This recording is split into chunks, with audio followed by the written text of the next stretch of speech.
Hey hi everyone, this is Saurabh Mishra and I welcome you all to setup knowledge. मैं सौरभ मिश्रा आप सभी का setup knowledge पे हार्दिक स्वागत और अभिनंदन करता हूं। आप सभी को पता चल ही चुका है कि UP TGT PGT PRT assistant professor सब में 30 नंबर के जीएस आने हैं। 30 क्वेश्चंस आपके जीएस के आने हैं, 90 क्वेश्चन आपके सब्जेक्ट के आने हैं। तो टीजीटी पीजीटी जीएस का कल सिलेबस भी जारी कर दिया गया है। तो उसमें 10 नंबर का करंट अफेयर है और 10 का आपका हिस्ट्री पॉलिटी ज्योग्राफी इकोनॉमिक है और 10 का आपका साइंस टेक्नोलॉजी, ये सारी चीज़ें हैं। तो उसी को देखते हुए आज से हम UP TGT PGT PRT GS special class ला रहे हैं। ये आपका यूपी टीजीटी पीजीटी के लिए रामबाण होगा, साथ ही साथ आपका असिस्टेंट प्रोफेसर पीआरटी के लिए भी ये सीरीज काम की होगी। और इसके अलावा अगर आप पीसीएस यूपी ट्रिपल एस सीपीट जितने भी एग्जाम देते हैं, क्योंकि जीएस करंट अफेयर बदलने वाला नहीं है, सब जगह काम देगा, लेकिन mostly UP TGT PGT PRT के लिए असिस्टेंट प्रोफेसर के लिए ये है। तो हमने 30 क्वेश्चन का प्रैक्टिस सेट लिया है आज। काफ़ी अच्छा सेशंस है, आप लोग के कहने पे स्टार्ट कर रहे हैं। इसमें एकदम टॉपिक वाइज मैंने लिया है। वैसे तो करंट अफेयर मैं डेली कराता हूँ, बट ये क्या है, इसमें आपको एक सीक्वेंस वाइज दिया हूँ। 10 क्वेश्चंस आपके करंट के आने हैं। 2026 के करंट की क्वेश्चन से मैंने यहाँ पे शुरू किया है। तो चलिए सेशन शुरू करते हैं, बाकी बातें बाद में करते हैं। यूपी टीजीटी पीजीटी की तैयारी के लिए आज से हमने शुरू कर दिया है, श्री गणेश कर दिया है। तो इकाई 1 यानी यूनिट फर्स्ट में आपका समसामयिक है, जिसमें करंट अफेयर, स्पोर्ट्स, पर्सनालिटीज़ के बारे में दिया गया है। तो चलिए 10 क्वेश्चन इससे देखते हैं, फिर आगे देखते हैं। 2026 फीफा विश्व कप, फीफा वर्ल्ड कप 2026 का आयोजन किन देशों द्वारा संयुक्त रूप से किया जाएगा? यानी ये तो हो चुका है, फिलहाल मैंने पहले का ले लिया है। तो अमेरिका, कनाडा, मैक्सिको किया जाएगा, क्या हो चुका है, ठीक है। दरअसल मैंने क्वेश्चंस पुराने उठाए थे। तो 2026 विश्व कप का इतिहास में पहली बार 3 देशों अमेरिका, कनाडा, मैक्सिको द्वारा संयुक्त रूप से आयोजित किया गया। इसमें 48 टीमें हिस्सा ली हैं। इसका करंट अफेयर ऑलरेडी हमने करा दिया है, फीफा का, जाके वीडियो देख सकते हैं।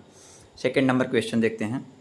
2026 में होने वाली 20वें एशियाई खेलों एशियन गेम्स 2026 की मेज़बानी किस शहर को सौंपी गई है?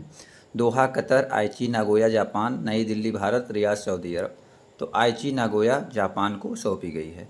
तो 20वें एशियाई खेल 2026 में जापान के आइची प्रांत और उसकी राजधानी नागोया को ये आयोजित करने का मौका मिला है। तीसरा क्वेश्चन देख लेते हैं। 2026 के शीतकालीन ओलंपिक, विंटर ओलंपिक 2026 का आयोजन किन देशों में किया जाएगा? इटली, चीन, दक्षिण कोरिया, फ्रांस। तो आपका ये इटली में किया जाएगा। कहाँ पे किया जाएगा? इटली में किया जाएगा। इसकी व्याख्या को भी बताते चलेंगे हम। आज का सेशन बहुत ज़बरदस्त है। TGT PGT PRT assistant professor, साथ ही साथ जितने भी एग्जाम देंगे ये हर जगह लगेगा, लेकिन इनके लिए बहुत क्रूशियल है ये। आज से प्रैक्टिस सेट 1 है ये। प्रैक्टिस सेट बस नहीं कराएंगे, व्याख्या भी कराएंगे और बाद में थ्योरी का भी क्लास लेकर आ जाएंगे। 2026 शीतकालीन ओलंपिक इटली के मिलान और कोटिना डी अम्पेजो शहरों में आयोजित किए जाएंगे, यानी इटली में किए जाएंगे। 4 नंबर क्वेश्चन देख लेते हैं। भारतीय संविधान के अनुच्छेद 82 के अनुसार लोकसभा और राज्यसभा विधानसभाओं की सीटों के परिसीमन यानी डिलिमिटेशन पर लगी रोक किस वर्ष तक के लिए है, जो वर्तमान में चर्चा का प्रमुख विषय है? 2024, 2025, 2026, 2030। तो आपका 2026 तक के लिए ही है। तो 84वें संविधान संशोधन 2001 के तहत लोकसभा और विधानसभा की सीटों की संख्या को वर्ष 2026 तक के लिए फ्रीज स्थगित किया गया था, जिसके बाद नया परिसीमन प्रस्तावित है। 5 नंबर क्वेश्चन देखते हैं। डकार में होने वाले युवा ओलंपिक खेल यानी यूथ ओलंपिक गेम्स किस वर्ष आयोजित किए जा रहे हैं, जो अफ्रीका महाद्वीप में होने वाला ओलंपिक इवेंट है? तो 24 तो बीत गया, 26, 28, 30। तो आपका ये 2026 पे ही। सेनेगल की राजधानी डकार है। देखिए आपका ये स्टैटिक जीके भी तैयार हो गया कि सेनेगल की राजधानी क्या है, डकार है। डकार में 2026 में युवा ग्रीष्मकालीन ओलंपिक आयोजित किए जाएंगे। यह अफ्रीका में आयोजित होने वाला पहला अंतर्राष्ट्रीय ओलंपिक समिति आईओसी का इवेंट है, पहला है, ये भी इम्पोर्टेंट है। 6 नंबर क्वेश्चन देखते हैं। 2026 टी20 पुरुष क्रिकेट विश्व कप, टी20 वर्ल्ड कप 2026 की मेजबानी किन देशों द्वारा संयुक्त रूप से की जाएगी? भारत और श्रीलंका, ऑस्ट्रेलिया और न्यूजीलैंड, इंग्लैंड और वेल्स, वेस्ट इंडीज, अमेरिका। ये सारी चीज़ें देखिए, कुछ चीज़ें बीत गई हैं कि जाएंगी पे मत जाइएगा, या हो चुका है। तो ये भारत और श्रीलंका का था, ठीक है। भारत सरकार द्वारा किस वर्ष तक भारतीय अर्थव्यवस्था को $5 ट्रिलियन बनाने का महत्वाकांक्षी लक्ष्य रखा गया है? 24, 25, 26, 27, 28, 29, 30, 31। तो आपका ये 26, 27 के लिए रखा गया है। $5 ट्रिलियन अर्थव्यवस्था का लक्ष्य रखा गया है। 8 नंबर क्वेश्चन देख लेते हैं। पुरुष FIH हॉकी विश्व कप, men's FIH hockey world cup की मेजबानी किन देशों को सौंपी गई है? भारत और श्रीलंका, बेल्जियम और नीदरलैंड, ऑस्ट्रेलिया और न्यूजीलैंड, स्पेन और पुर्तगाल। तो आपका बेल्जियम और नीदरलैंड को सौंपी गई है। 9 नंबर क्वेश्चन देख लेते हैं। 9 नंबर क्वेश्चन क्या है? भारत का पहला मानवयुक्त अंतरिक्ष मिशन गगनयान अपने मुख्य चरण मानव मिशन के लिए किस वर्ष की अवधि के आसपास निर्धारित किया गया है? 23, 24, 25, 26, 25, 26 ही है, ठीक है। और इसरो के द्वारा, इसरो का फुल फॉर्म भारतीय अंतरिक्ष अनुसंधान संगठन, इसरो का फुल फॉर्म है कि गगनयान मिशन के तहत भारतीय अंतरिक्ष यात्रियों यानी व्योमनाट्स बोलते हैं जो अंतरिक्ष यात्री होते हैं। 10 नंबर देखते हैं। 2026 में संयुक्त राष्ट्र जीवन की जलवायु परिवर्तन सम्मेलन COP31 की मेजबानी किन देशों ने प्रमुखता से अपनी दावेदारी प्रस्तुत की है? ऑस्ट्रेलिया और प्रशांत द्वीप समूह, भारत और श्रीलंका, ब्राज़ील और अर्जेंटीना, यूएई और ओमान।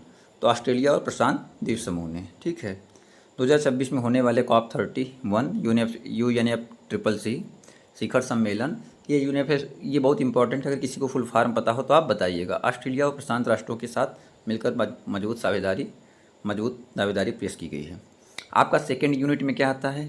टीजीटी पीजीटी सिलेबस के अकॉर्डिंग भारतीय इतिहास है, राज्य व्यवस्था है, अर्थव्यवस्था और भारत का भूगोल और जनसंख्या है। अब इधर हम 11 से इन टॉपिक को कवर कर रहे हैं, एकदम सिलेबस के अकॉर्डिंग न्यू पैटर्न पे चल रहे हैं, बिल्कुल एकदम एग्जाम ओरिएंटेड। तो 11 नंबर क्वेश्चन देखते हैं। 1857 के प्रथम स्वतंत्रता संग्राम में लखनऊ से विद्रोह का नेतृत्व किसने किया था? तो ये आपका बेगम हजरत महल ने किया था, ठीक है। नाना साहब ने कहाँ से किया था? लक्ष्मीबाई को जानते ही हैं, झांसी से जानते ही हैं। नाना साहब ने कहाँ से किया था? आपको पता है कानपुर। मौलवी लियाकत अली ने कहाँ से किया था? आप तीनों का अगर आपको पता हो तो कमेंट करके बताइएगा, इससे आपका तैयार भी होगा, चीज़ें इन्हेंस भी होंगी। बेगम हजरत महल ने अवध लखनऊ से 1857 की क्रांति का कुशल नेतृत्व किया था। 12 नंबर क्वेश्चन देख लेते हैं। भारतीय राष्ट्रीय कांग्रेस के किस अधिवेशन में पूर्ण स्वराज का प्रस्ताव पारित हुआ था? लाहौर अधिवेशन 1929 में। तो पंडित जवाहरलाल नेहरू की अध्यक्षता में रावी नदी के तट पर लाहौर अधिवेशन में पूर्ण स्वराज का संकल्प पारित किया गया था या लिया गया था। 13 नंबर क्वेश्चन देख लेते हैं। भारतीय संविधान के किस अनुच्छेद में 6 से 14 वर्ष के बच्चों के लिए निःशुल्क एवं अनिवार्य शिक्षा, जिसे RTE बोलते हैं, ठीक है, RTE का अधिकार शामिल है, राइट टू एजुकेशन, ठीक है। तो आर्टिकल 21A यानी अनुच्छेद 21 से हिंदी में बात करें तो ये कब जोड़ा गया? 86वें संविधान संशोधन यानी 86 अमेंडमेंट में, जो कि 2002 यानी 2002 में हुआ था। उसके द्वारा आर्टिकल अनुच्छेद 21 से जोड़कर शिक्षा को मूल अधिकार बनाया गया। 14 नंबर क्वेश्चन देख लेते हैं। भारतीय संविधान की 7वीं अनुसूची में शिक्षा यानी एजुकेशन किस सूची का विषय है? समवर्ती सूची, संघ सूची, राज्य सूची, अवशिष्ट शक्तियाँ। तो आपका कंकरेंट लिस्ट यानी समवर्ती सूची का विषय है। 42वें संविधान संशोधन 1976 द्वारा शिक्षा को राज्य सूची से समवर्ती सूची में स्थानांतरित किया गया, ट्रांसफ़र कर दिया गया। पहले स्टेट लिस्ट में था, बाद में से कंकरेंट लिस्ट में ट्रांसफ़र कर दिया गया। 15 नंबर क्वेश्चन देख लेते हैं। 15 नंबर क्वेश्चन क्या है? विश्वविद्यालय अनुदान आयोग UGC, जिसे यूनिवर्सिटी ग्रांट कमीशन बोलते हैं, को किस वर्ष संसद के अधिनियम द्वारा वैधानिक निकाय बनाया गया? यानी इसे वैधानिक निकाय कब बना दिया गया? 1956, 50, 1948, 1966। ये 1956 में बनाया गया। UGC की स्थापना 1953 में हुई थी, किंतु इसे वैधानिक दर्जा नवंबर 1956 में प्राप्त हुआ, यानी नवंबर 1956 में प्राप्त हुआ। 16 नंबर क्वेश्चन देख लेते हैं। नीति आयोग के पदेन अध्यक्ष कौन होते हैं? नीति आयोग का फुल फॉर्म, अगर नीति का पूरा अगर किसी को नाम पता हो तो बताइएगा कमेंट में। तो ये आपके भारत के प्रधानमंत्री होते हैं। कौन होते हैं? भारत के प्रधानमंत्री होते हैं। इसका स्थापना किसके स्थान पे हुआ? तो पहले योजना आयोग था, योजना आयोग की जगह पे 1 जनवरी 2015 को नीति आयोग कर दिया गया। 1 जनवरी 2015 को गठित नीति आयोग के पदेन अध्यक्ष देश के प्रधानमंत्री होते हैं। अगर पूछा जाए इसमें नीति आयोग के अध्यक्ष कौन है तो श्री नरेंद्र मोदी हैं, ठीक है। 17 नंबर देखते हैं। भारतीय मानक समय रेखा, जिसे इंडियन स्टैंडर्ड लाइन बोलते हैं, जो कि 82 डिग्री 30 मिनट ईस्ट उत्तर के किस स्थान से होकर गुजरती है? प्रयागराज, नैनी, मिर्ज़ापुर, झांसी, गोरखपुर, मेरठ। ये प्रयागराज के नैनी या मिर्ज़ापुर से होकर गुजरती है, ठीक है। नैनी है जो प्रयागराज वाले बेल्ट के हैं, नैनी उन्हें पता होगा। भारत की मानक समय रेखा IST बोलते हैं, प्रयागराज के पास नैनी और मिर्ज़ापुर जिले से होकर गुजरती है। 18 नंबर क्वेश्चन देख लेते हैं। जनगणना से भी मैंने ले लिया है। जनगणना 2011 के अनुसार उत्तर प्रदेश का सर्वाधिक जनसंख्या घनत्व वाला जिला कौन सा है? ये आपका गाजियाबाद है। गाजियाबाद का जनघनत्व कितना है? 3971 प्रति वर्ग किलोमीटर है, जो कि उत्तर प्रदेश में सर्वाधिक है। 19 नंबर क्वेश्चन देख लेते हैं। 19 नंबर क्वेश्चन क्या है? छत्रपति शिवाजी महाराज के प्रशासनिक मंत्रिपरिषद को किस नाम से जाना जाता था? अष्टप्रधान, अष्टदिग्गज, नवरत्न, मनसबदार। तो आपका अष्टप्रधान के नाम से जाना जाता था। शिवाजी महाराज के 8 मंत्रियों के परिषद को अष्टप्रधान, जैसे पेशवा, अमात्य, सुमंत कहा जाता था। पेशवा इसमें सबसे बड़े होते हैं। बाजीराव, अगर आपने बाजीराव मस्तानी मूवी देखा होगा तो आपको पता होगा। जनगणना 2011 के आंकड़ों के अनुसार भारत की कुल साक्षरता दर कितनी है? तो आपकी 74.04% है। अभी तो बढ़ गई है, लेकिन 2011 की जनगणना के अनुसार आपको बताना है, ठीक है। तो 74.04%, अब तो 80 प्लस हो गई है। करंट अफेयर में उस दिन तैयार कराया था। 2011 की जनगणना में भारत की साक्षरता दर 74.04% दर्ज की गई थी, जिसमें पुरुष साक्षरता 82.14% यानी 82.14%, और महिला यानी फीमेल का 65.46%, 65.44%। अब आ जाइए इकाई 3। देखिए एकदम टॉपिक वाइज मैंने न्यू पैटर्न के बेस पे लिया है। 10 मिनट में मैंने 20 क्वेश्चन करा दिए हैं एकदम ज़बरदस्त तरीके से। बाकी ये प्रैक्टिस सेट है आपके एग्ज़ाम तक अगर आपका सपोर्ट बढ़िया रहा, मुझे अच्छा दिखा, तो मैं एग्ज़ाम तक कंटिन्यू कर दूंगा बहुत सही ढंग से। इसका PDF भी दे दूंगा। इकाई 3 यूनिट 3 में आपका सामान्य विज्ञान, सूचना एवं सूचना प्रौद्योगिकी और शैक्षणिक प्रौद्योगिकी, इनसे क्वेश्चन आने हैं। तो चलिए 21 नंबर क्वेश्चन देख लेते हैं। किस विटामिन के कारण मानव नेत्र में रतौंधी, जिसे नाइट ब्लाइंडनेस बोलते हैं, यानी रात में दिखाई नहीं देता, तो आपका विटामिन ए के कारण होता है। किसके कारण? विटामिन ए के कारण होता है। तो विटामिन ए, जिसका रेटिनाल नाम है, क्या नाम है? साइंटिफिक नाम रेटिनाल है। अब विटामिन बी का क्या है? थायमीन है। इसका ट्रिक याद कर लीजिए। कई बार क्या पूछ लेगा? रत एक टॉफी। कई बार पूछ लेगा साइंटिफिक नाम बताइए। तो विटामिन ए का नाम रेटिनाल है, विटामिन बी का नाम थायमीन है, विटामिन सी का एस्कॉर्बिक एसिड है, और विटामिन डी का कैल्सीफेरॉल है। तो ऐसे करके आपके नाम है, ठीक है। बाकी पढ़ाएंगे, डिटेल में भी क्लास चल रही हैं, बट ये है कि आपको ये प्रैक्टिस सेट करा रहे हैं, जितना ज़रूरी हो रहा है उतना बता दे रहे हैं। मानव शरीर में रक्त शर्करा यानी शुगर लेवल को नियंत्रित करने वाला इंसुलिन हार्मोन किस अंग से स्रावित होता है? तो अग्न्याशय यानी पेनक्रियास से होता है। किससे? पेनक्रियास से होता है। अग्न्याशय को बीटा कोशिकाओं द्वारा इंसुलिन हार्मोन स्रावित किया जाता है। अभी हाल फिलहाल में मैंने करंट अफेयर में पढ़ाया है कि ये शुगर कंट्रोल करने के लिए इंसुलिन खोज किया गया अभीली। क्या खोज किया गया? अभीली।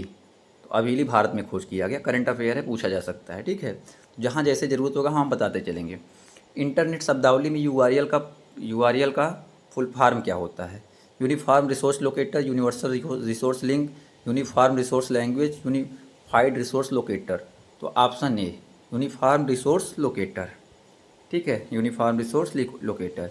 URL वेब पेज या इंटरनेट साधनों का विशिष्ट वैश्विक पता होता है। 24 नंबर देखते हैं। बारिश ज़बरदस्त आने वाली है, तब तक मैं वीडियो कंप्लीट कर लूँगा।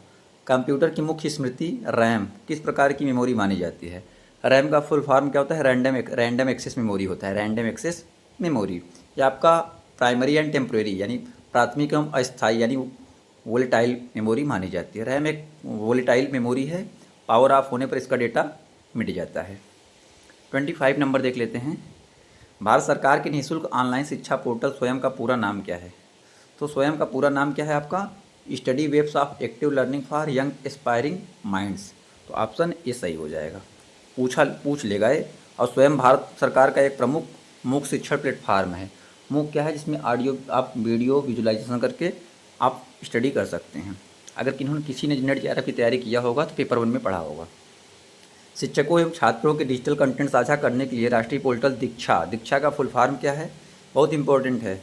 दीक्षा का फुल फॉर्म है डिजिटल, मैं एक ही बता रहा हूँ ताकि कन्फ्यूजन ना हो, digital infrastructure for knowledge sharing.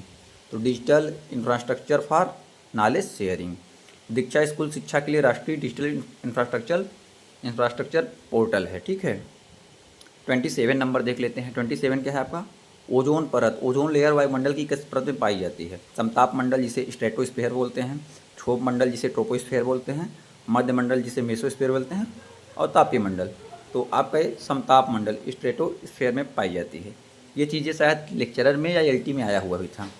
Ozone परत समताप मंडल में स्थित एक पराबैंगनी अल्ट्रावायलेट किरणों से रक्षा करती है। 28 नंबर देखते हैं। 28 नंबर खगोल शास्त्र में प्रकाश वर्ष लाइट ईयर किसकी इकाई है? तो लाइट ईयर आपका दूरी की, डिस्टेंस की इकाई है। एक प्रकाश वर्ष में निर्वात में प्रकाश द्वारा एक वर्ष में तय गई दूरी का एक मापक है, जिसे प्रकाश वर्ष बोलते हैं, लाइट ईयर बोलते हैं। 29 नंबर देख लेते हैं। मानव शरीर में आयोडीन की कमी से कौन सा रोग उत्पन्न होता है? तो आप सभी को पता होगा, घेंघा, ठीक है। क्या होता है? आयोडीन की कमी से थायराइड ग्रंथि सूज जाती है, जिससे घेंघा रोग हो जाता है। और 30 क्वेश्चन और लास्ट क्वेश्चन है ये। राष्ट्रीय शिक्षा नीति 2020 यानी NEP नेशनल एजुकेशन पॉलिसी 2020 के तहत शैक्षणिक तकनीकी को बढ़ावा देने के लिए किस मंच के गठन का प्रस्ताव है? तो NETPF, NTA, NCERT, AICTE, तो आपका NETF national education technology forum इसी के गठन का प्रावधान है। NETF एक स्वायत्त निकाय के रूप में काम करेगा जो शिक्षा में तकनीकी आदान प्रदान और समावेश को आसान बनाएगा। तो इसी के साथ 30 क्वेश्चंस आपके समाप्त हुए। मैंने 15 मिनट 15 सेकंड का टाइम लिया और आपके TGT, PGT इन सब एग्ज़ाम की एकदम सिलेबस के अकॉर्डिंग मैंने पूरे के पूरे 30 क्वेश्चन कराए। यहाँ तक कि मैंने 10 करंट का भी रखा है, जबकि करंट अफेयर की क्लास में डेली ला ही रहा हूँ। अगर आप उसको देख लेंगे तो 10 नंबर आपका आराम से हो जाएगा। व्यूज़ से मुझे मैटर नहीं करता, उसमें कम जा रहे हैं ज़्यादा जा रहे हैं, बट ये है कि आपके लिए कंटेंट काम का दे रहा हूँ। अगर आपने वीडियो अंत तक देखा होगा तो सबसे पहले आपको शुभकामनाएँ और आपको अप्रिसिएट हम करते हैं, क्योंकि आपने कंटेंट भी देख लिया होगा किस तरीके का कंटेंट है। इससे क्या होगा, आपका TGT PGT तैयार हो जाएगा, PRT के लिए भी काम हो जाएगा, असिस्टेंट प्रोफेसर के लिए भी। अगर आप UP PCS वगैरह देते हैं, डायरेक्ट कई क्वेश्चन यहाँ से उसमें भी मिल जाएंगे जो फैक्चुअल पूछे जाते हैं PCS तक में, UP SSS CPT या जहाँ भी ज़रूरत होगा वहाँ पे भी ये चीज़ें आ जाएंगी। तो वीडियो अच्छा लगा हो तो वीडियो को लाइक करें, साथ ही साथ कमेंट जरूर करें, सपोर्ट करें सिंसियरिटी को, ताकि हम कंटिन्यू कर सकें। और जितना लोग पेड में पढ़ाएंगे उससे बेहतर हम यहाँ पर आपको दे देंगे। और तो वीडियो को लाइक करें, साथ ही साथ कमेंट करें और अपने साथियों तक शेयर करें। चैनल को सब्सक्राइब करके बेल आइकन को प्रेस कर लें। साथ ही साथ टेलीग्राम व्हाट्सएप चैनल पर जुड़ जाइए ताकि PDF और एग्जाम रिलेटेड अपडेट आपको समय से मिलता रहे। तो आप लोग का देखते हैं रिस्पांस कैसा रहता है। रिस्पांस अच्छा रहता है फिर नेक्स्ट वीडियो के साथ कंटिन्यू करते हैं। तो मिलते हैं नेक्स्ट वीडियो में, तब तक के लिए bye bye. Thank you so much.